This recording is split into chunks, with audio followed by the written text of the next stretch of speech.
अवैध मार्गाने कत्तलीसाठी गोवंशाची वाहतूक करणाऱ्या एका मोठ्या रॅकेटचा स्थानिक गुन्हे शाखेच्या पथकाने पर्दाफाश केला आहे।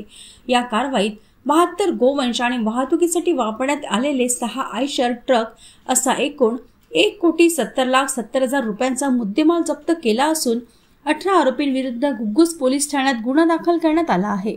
दिनांक 21 जूनला चंद्रपूर स्थानिक गुन्हे शाखेच्या पथकाला गुप्त माहिती मिळाली की काही ट्रकमध्ये जनावरांचे हात, पाय, तोंड बांधून क्षमतेपेक्षा जास्त प्रमाणात जनावरे भरून त्यांची कत्तलीसाठी तेलंगणा येथे अवैधरित्या वाहतूक केली जात आहे।